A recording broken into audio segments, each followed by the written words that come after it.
Tidak hanya dexamethasone, sebenarnya beberapa hari lalu Universitas Airlangga, BIN, dan BNPB mengklaim telah menemukan kombinasi 5 macam obat yang bisa menyembuhkan pasien COVID-19, sekalipun belum diujikan kepada manusia. Di saat virus COVID-19 belum dikenali secara pasti, klaim penyembuhan dengan obat tertentu terus muncul. Apakah ini kabar baik atau sesuatu yang harus diwaspadai? Kita bahas malam ini bersama narasumber yang bergabung dari luar studio. Direktur Deputi 7 BIN, Wawan Purwanto melalui Zoom. Pak Wawan, selamat malam. Malam, Mbak. Terima kasih sudah bergabung. Dan juga saya menyapa Direktur Registrasi Obat BPOM, Lucia Rizka Andalusia. Ibu Rizka, selamat malam. Selamat malam. Terima kasih Ibu Rizka sudah bergabung. Saya sapa juga Dr. Agus Dwi Susanto, Ketua Perhimpunan Dokter Paru Indonesia melalui telepon. Dr. Agus, selamat malam. Dr. Agus, selamat malam. Selamat malam. Dokter, sehat dok?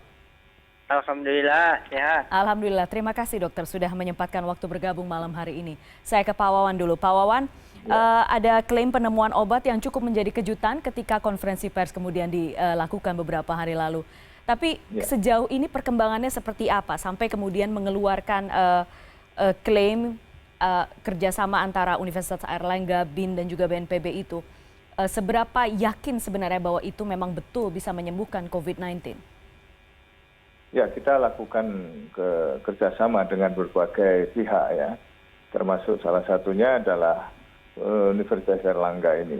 Dari berbagai uji yang sudah dilakukan di lab dan menunjukkan ketika uji-ujinya obat itu ternyata virusnya ini bisa hilang.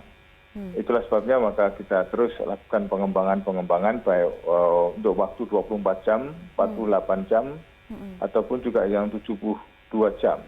Dan alhamdulillah menunjukkan suatu hasil yang menggembirakan sehingga akhirnya inilah yang terus-menerus diupayakan ketika kita memasuki wilayah-wilayah pandemi, khususnya daerah merah bahkan juga daerah yang hitam. Itulah sebabnya maka kerjasama ini terus juga dengan BPOM juga terus dilakukan bagaimana upaya-upaya lanjutan dari ini semua. Karena kita tidak ingin ada satu kebergantungan dengan pihak di luar. Karena sekarang juga pihak luar, terutama luar negeri juga sedang berupaya untuk mencari dan menemukan obatnya. Maka dengan para pakar-pakar yang ada di dalam negeri, Badan Intelijen Negara terus melakukan kerjasama dengan para ahli virologi di berbagai university maupun juga dengan lab-lab yang ada di Indonesia maupun dengan rumah sakit rujukan.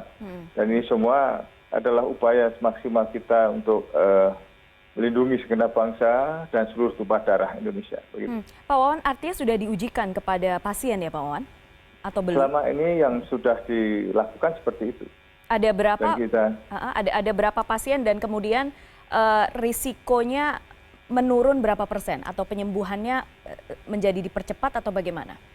Ya, dari ada yang diuji 24 jam dan ternyata hilang virusnya, kemudian ada yang 48 jam juga 72 jam.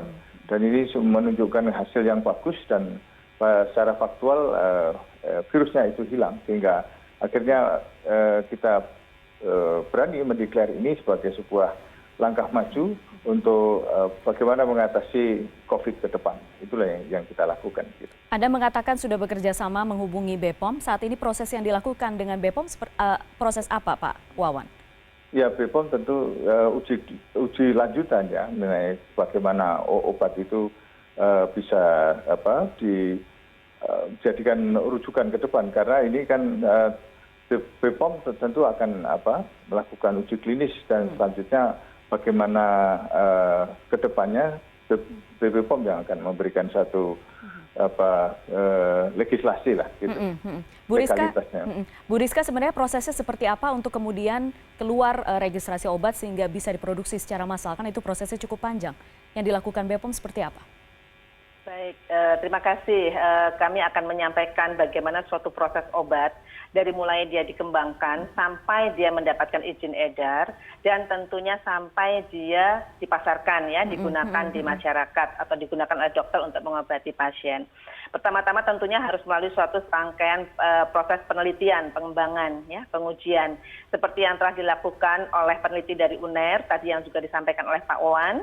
Peneliti UNER telah melakukan studi pendahuluan, yaitu studi yang dilakukan di in vitro di tingkat laboratorium ya pada sel, kemudian dilakukan uji pada hewan dan saat ini akan memasuki uji klinik. Nah, nanti kalau sudah uji klinik, ada beberapa tahapan uji klinik.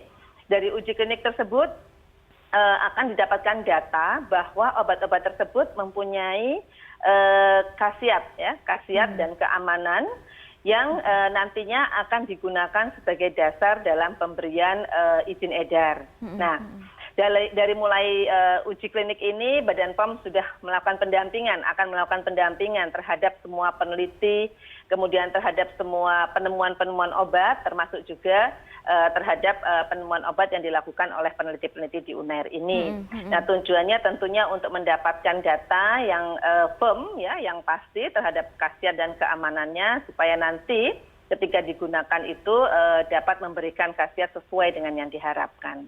Begitu. Artinya seberapa jauh proses ini? Kalau misalnya katakanlah keseluruhan proses 100% yang saat ini sudah dijalankan, berapa persennya? Sepertiganya sudah atau masih jauh lagi? Ya, masalah masih jauh atau cepat atau sudah dekat itu tergantung nanti ya, tergantung dari progresnya. Kalau nanti kegiatan uji kliniknya ini dapat dilakukan secara cepat di beberapa rumah sakit, kemudian di melibatkan beberapa rumah sakit agar supaya pooling pasiennya segera dapat diperoleh dan hasil dari uji kliniknya itu dapat segera diperoleh, tentunya juga akan semakin cepat data terkait dengan khasiat keamanan itu didapatkan dan tentunya juga izin edarnya juga akan lebih cepat. Oleh karena itu kita berharap agar uji klinik ini dilakukan multisenter. Multisenter itu melibatkan beberapa rumah sakit, ya, supaya cepat pooling pasiennya, begitu.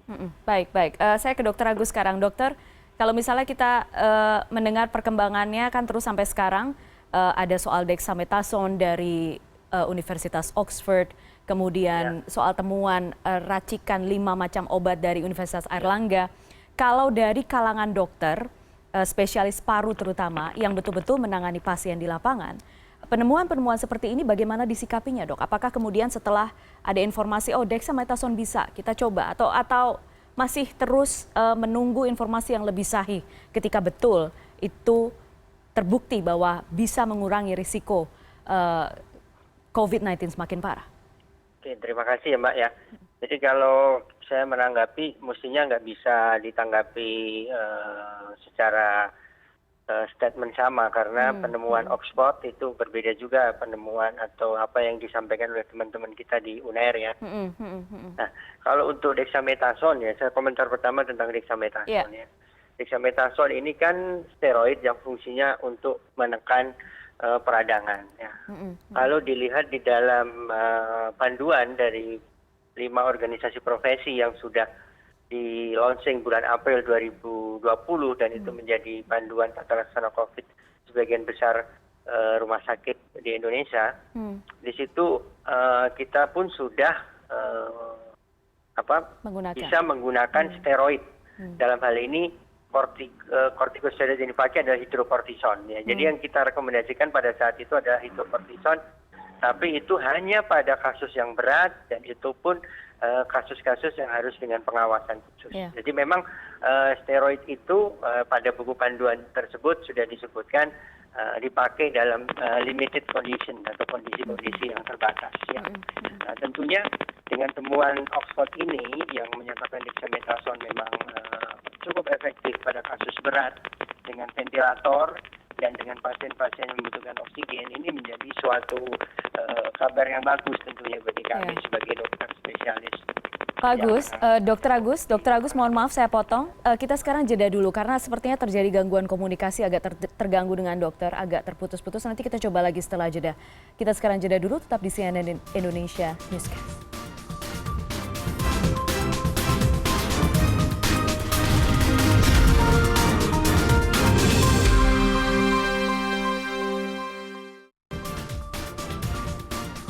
masih bersama kami di CNN Indonesia Newscast. Kami masih membahas soal perkembangan pengobatan terhadap COVID-19 yang terus muncul. Dexamethasone dikatakan bisa mengurangi risiko kematian hingga 35% untuk pasien yang menggunakan ventilator. Kemudian beberapa hari lalu kita tahu ada klaim dari Universitas Airlangga yang menemukan kombinasi obat yang kemungkinan bisa digunakan untuk menyembuhkan pasien COVID-19. Saya ke Ibu Rizka dari BPOM sekarang melalui Zoom. Ibu Rizka, kalau misalnya kita melihat perkembangan obat terkait COVID-19 ini kan terus muncul. Kemudian patokannya katakanlah FDA dan WHO. Terbaru soal kloroquine yang kemudian tiba-tiba ditarik yang tidak bisa lagi digunakan, tidak boleh lagi digunakan untuk COVID-19. BPOM di sini melihat progres perkembangan penelitian secara internasional. Menanggapinya bagaimana Ibu Rizka? Karena kan bagaimanapun BPOM di sini juga menjadi salah satu gerbang ya untuk memastikan bahwa obat apapun yang diklaim bisa menyembuhkan COVID-19 itu betul-betul teregistrasi dan betul-betul aman untuk digunakan. Baik, ya memang kita memantau semua ya perkembangan penelitian-penelitian baik itu secara internasional maupun penelitian-penelitian nasional ya yang di Indonesia sendiri. Karena di Indonesia sendiri kloroquine dan hidroksikloroquine ini sudah dipakai dalam pedoman penata laksanaan untuk COVID-19. Tentunya kita juga mempunyai data ya terkait dengan adanya perkembangan terbaru tentang hidroksikloroquine ya yang didapatkan dari studi yang dilakukan juga sama dengan dexamethasone tadi ya, recovery study di mana menunjukkan tidak berbeda dengan yang tidak diberi hidroksikloroquine terkait dengan menurunkan angka kematian dan menurunkan hospital length of stay di rumah sakit ya, waktu rawat di rumah sakit. Nah ini kami terus memantau. Nah perlu diketahui bahwa kloroquine dan hidroksikloroquine ini diberikan izin penggunaan untuk COVID-19 oleh Badan POM dalam kondisi emergency use authorization. Pemberian persetujuan dalam emergency use authorization ini adalah dengan tetap melakukan pemantauan terkait efikasinya dan tentunya yang paling penting adalah keamanannya. Dan kami akan meninjau setiap kali ada perkembangan data perkembangan. Oke, mohon maaf. Oke, Bu Rizka, mohon maaf terputus koneksi Zoom-nya. Saya ke Dr. Agus yang sudah kembali bergabung melalui sambungan telepon. Dr. Agus tadi terputus. Jadi bagaimana dok terkait perkembangan pengobatan terbaru? Tadi di awal sempat merespon dexamethasone. Bagaimana dengan obat yang kemudian diklaim ditemukan oleh teman-teman dari Universitas Airlangga? Ya, terima kasih untuk obat-obat dari teman-teman Airlangga. Tentunya kita sebagai klinisi kan menunggu hasil uji klinis yang tepat ya. Karena sebenarnya obat-obatan yang disampaikan tersebut kan kalau dalam sediaan tunggal itu semuanya tersedia ada di Indonesia. Nah, dan beberapa sediaan tunggal itu sudah masuk di dalam panduan dari tata laksana COVID-19 dari 5 organisasi profesi yang sudah di launching sejak April. Ya, sebagai contoh kombinasi hidroksikloroquine dan azitromycin itu sudah familiar dipakai oleh teman-teman kita di lapangan yang menangani pasien COVID-19. Ya. Itu sebagai contoh. Artinya penggunaan obat-obat dalam sediaan tunggal itu sebenarnya sudah berjalan untuk beberapa kombinasi tersebut. Jadi nggak semuanya, tapi beberapa sudah digunakan di dalam tata laksana COVID-19 di pasien-pasien di Indonesia. Itu tentunya kalau regimen yang disampaikan teman-teman tersebut sudah nantinya melakukan uji klinis yang baik, kemudian disetujui oleh BPOM, kami tentu akan menyambut kalau hasilnya betul-betul sesuai yang diharapkan. Dok, apakah sekarang teman-teman dokter kan bagaimanapun kan angka kematian masih terus muncul dan itu mengkhawatirkan kita semua. Apakah kemudian teman-teman dokter tetap mencari peluang melihat hal-hal yang bisa dilakukan tentunya untuk meminimalisir risiko kematian, termasuk kemudian melihat atau mencari obat-obat yang bisa digunakan? Ya tentunya kita harus selalu mengupdate tentang pilihan-pilihan terapi apa yang bisa menurunkan risiko kematian di rumah sakit, pendekatan-pendekatan tata laksana apa yang terbaik buat pasien. Semua itu kan dilakukan kajian, apalagi kita sudah ada semacam kumpulan dari organisasi profesi yang untuk berdiskusi secara kontinu untuk mengupdate apa-apa saja teknologi ataupun obat-obatan yang bisa dipakai untuk menurunkan risiko kematian pada pasien-pasien COVID-19 di Indonesia. Jadi ilmu kedokteran itu kan selalu berkembang ya Mbak. Artinya apa yang terbaru yang kemudian memberikan manfaat dengan efek samping yang minimal tentu itu akan menjadi kajian dan juga tentu menjadi pilihan kalau itu bisa digunakan untuk masyarakat Indonesia. Oke, saya ke Pak Wawan. Pak Wawan? Ya. Pak Wawan, kemudian saya ada sedikit pertanyaan menggelitik sebenarnya. Sebenarnya BIN sebenarnya melihat seberapa penting kemudian Indonesia harus betul-betul mengeluarkan solusinya sendiri atau obat sendiri, harus bisa. Iya, bagi saya karena kita lihat mutasi dari virus itu di berbagai negara berbeda-beda. Antara Indonesia dengan Amerika, dengan di Cina maupun Italia berbeda-beda dan sekarang juga mengalami mutasi terus-menerus.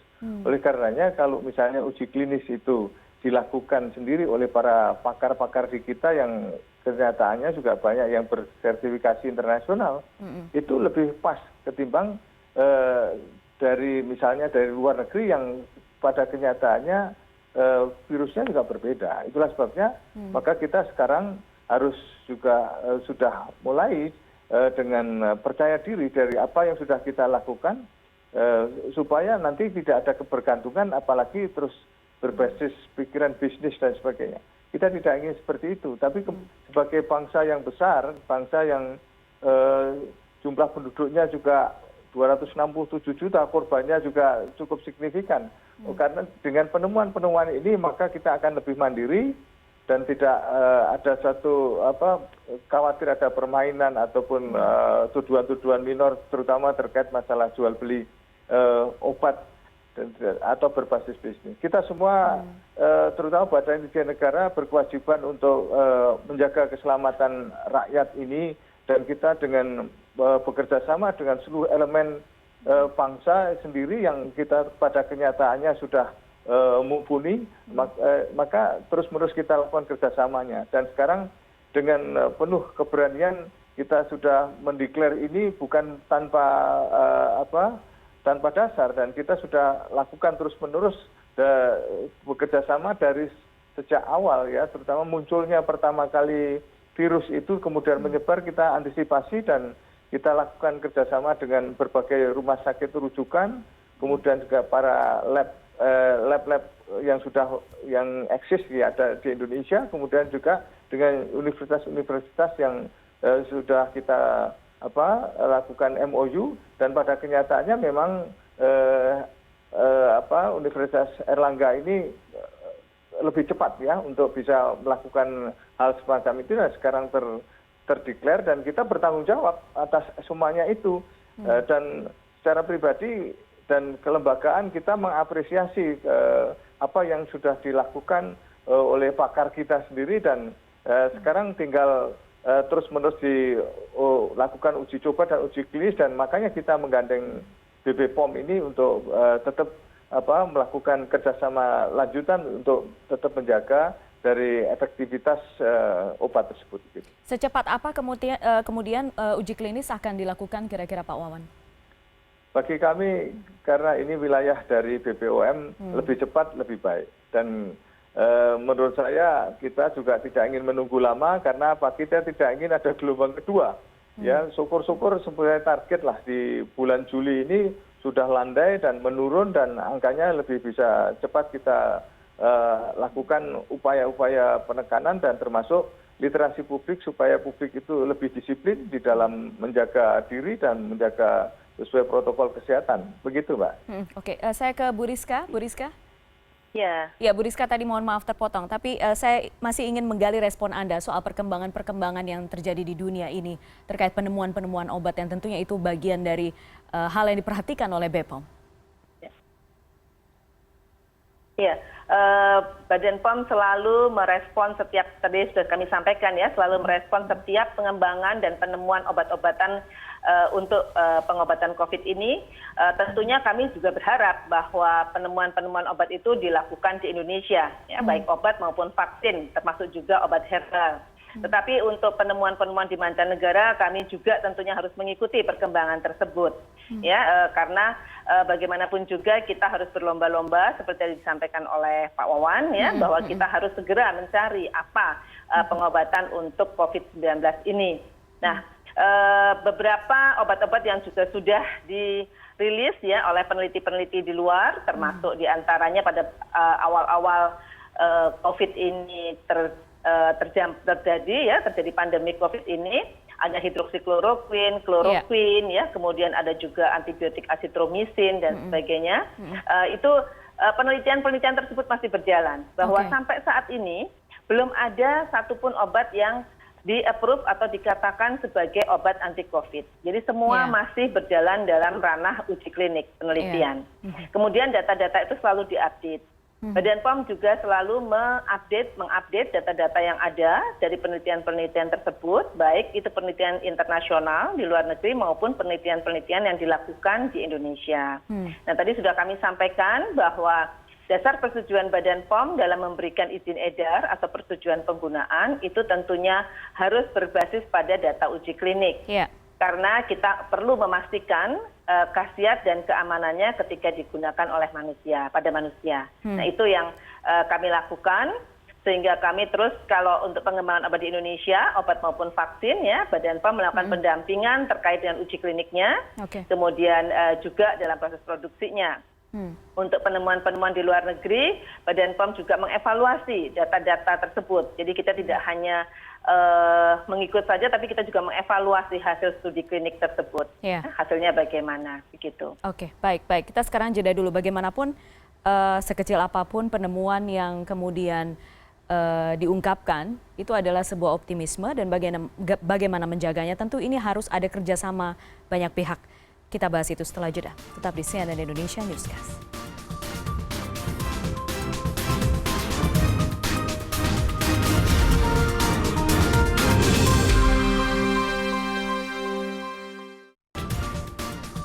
Anda kembali bersama kami di CNN Indonesia Newscast. Penemuan obat yang diklaim untuk bisa menyembuhkan pasien COVID-19 oleh ilmuwan dari Universitas Airlangga bekerjasama dengan BIN dan BNPB tentu harus diapresiasi karena menunjukkan optimisme penemuan itu harus didukung. Tapi saya sekarang ingin ke Dr. Agus lagi. Dokter, sebenarnya kalau menurut Anda saat ini apa yang sangat penting dan diperlukan Indonesia untuk bisa menekan laju kematian akibat COVID-19? Atau pasien yang parah akibat COVID-19? Ya, memang kita ketahui tadi seperti disampaikan dari POM bahwa sampai saat ini kan memang belum ada obat yang betul-betul efektif dapat membunuh virus COVID-19 ya. Itu sudah kita ketahui sampai saat ini. Jadi yang kita sekarang tangani adalah pasien-pasien yang berat itu adalah bagaimana dia bisa terhindar dari resiko kematian. Karena sebagian besar kalau dilihat dari data-data yang ada, kematian itu adalah karena kegagalan pernapasan ya, atau istilahnya respiratory failure ya. Nah, kasus-kasus ini itu dilihat dari proporsi secara internasional maupun nasional, itu jumlahnya kan sekitar 2-3% dari seluruh kasus COVID-19. Nah, bagi kami yang bekerja di rumah sakit, maka yang terpenting pada kasus-kasus yang berat ini adalah bagaimana mengatasi kegagalan pernapasan tersebut supaya tidak jatuh ke dalam risiko kematian. Oleh karena itu diperlukan adalah bagaimana kerjasama tim di dalam penanganan pasien COVID-19. Karena kalau sudah berat biasanya sudah terjadi banyak komplikasi.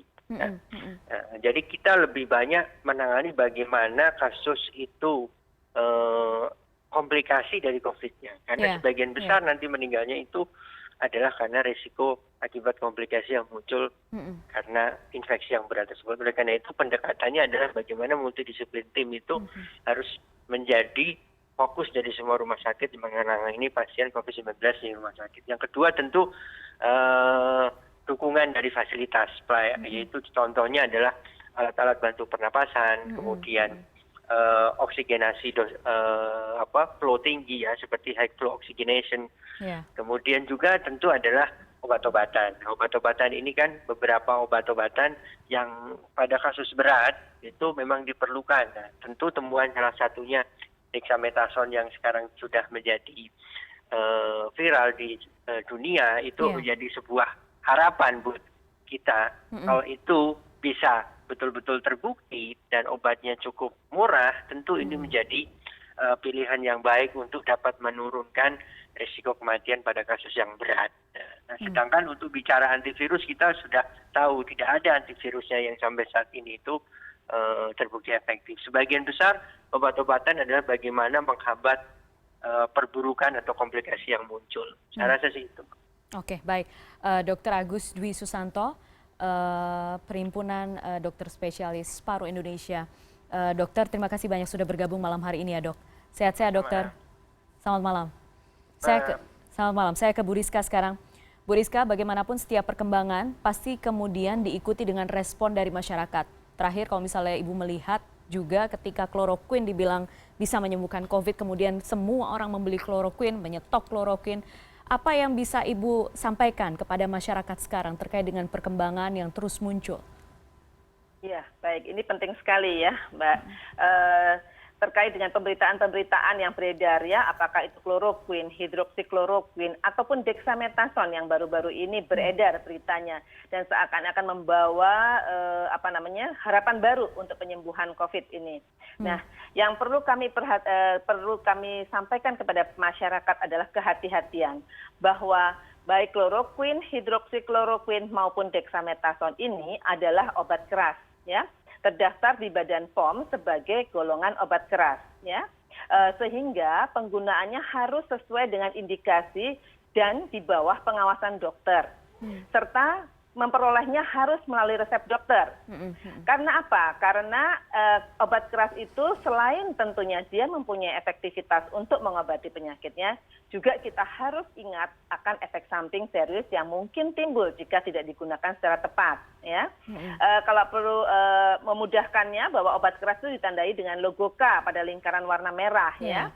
Nah, di situ masyarakat diminta untuk memahami hal tersebut, tidak membeli obat secara sembarangan. Ya. Terkait dengan dexamethasone tadi, dia hanya dapat digunakan untuk pasien dengan kondisi berat, ya, dan dengan pasien yang membutuhkan ventilator atau alat bantu nafas. Sehingga dia tidak dapat digunakan untuk pencegahan ataupun penggunaan pada kasus yang ringan sampai sedang. Nah, oleh karena itu tidak perlu untuk memborong dexamethasone atau membeli dexamethasone. Karena dexamethasone itu sendiri juga mempunyai beberapa efek samping yang harus diwaspadai. Ya. Untuk itu masyarakat diminta kehati-hatiannya. Begitu juga dengan hidroksikloroquine dan kloroquine. Itu semua ada termasuk dalam golongan obat keras yang harus didapatkan atau digunakan berdasarkan rekomendasi dari dokter, di bawah pengawasan dokter, dan membelinya harus di sarana-sarana yang resmi, di apotek atau di rumah sakit yang terdaftar, ya, yang berizin maksud saya, dan dibeli dengan resep dokter. Itu yang perlu diperhatikan oleh masyarakat, ya. Karena kita harus waspada terhadap efek samping yang tidak diinginkan dari penggunaan obat-obat keras tersebut. Betul, baik. Saya ke Pak Wawan, terakhir Pak Wawan. Ya. Sebenarnya posisi kita terkait COVID saat ini seperti apa grafisnya Pak Wawan? Sudahkah kita mencapai puncak sekarang? Yang jelas pada bulan April lalu tanggal 12 itu sudah mulai menurun. Tapi kemudian mengalami penanjakan ketika jelang Idul Fitri, kemudian Idul Fitri, kemudian sekarang dengan dibukanya PSBB ini, artinya meskipun dengan persyaratan-persyaratan tertentu, angkanya menjadi terjal lagi gitu ya, menjadi naik, dan itulah sebabnya maka kita melakukan langkah-langkah supaya bisa memotong ini dengan upaya-upaya yang lebih keras lagi lah, supaya tidak ada gelombang kedua. Tapi masyarakat ini juga perlu diliterasi karena banyak di antara mereka dari saudara-saudara kita ini ada yang sudah disiplin, tapi banyak juga yang tidak disiplin. Bahkan melawan dari pola-pola yang disampaikan itu, misalnya merebut pasien dari rumah sakit dan memaksa pulang, ataupun juga ketika penguburan juga mereka direbut paksa dan sebagainya. Sehingga ini menunjukkan bahwa ada saudara-saudara kita yang memang belum menyadari akan adanya bahaya itu. Dan inilah yang angkanya menjadi terjal lagi. Nah, itu yang menjadi kekhawatiran kita kalau misalnya ini tidak ditangani secara serius dengan seluruh elemen yang ada, termasuk juga penemuan obat itu sendiri, maka ini dikhawatirkan ada gelombang kedua. Kalau sudah gelombang kedua, dampaknya bukan hanya masalah kesehatan, tapi juga ada dampak ekonomi, dampak politis bahkan, ataupun juga stabilitas nasional, pariwisata dan sebagainya. Inilah sebabnya maka kita kerja keras, kerja cerdas, kerja tuntas dan ikhlas ini untuk bagaimana temuan-temuan ini segera bisa ditindaklanjuti dan lantas bisa mempercepat upaya-upaya penanganan dalam memutus mata rantai COVID-19 ini.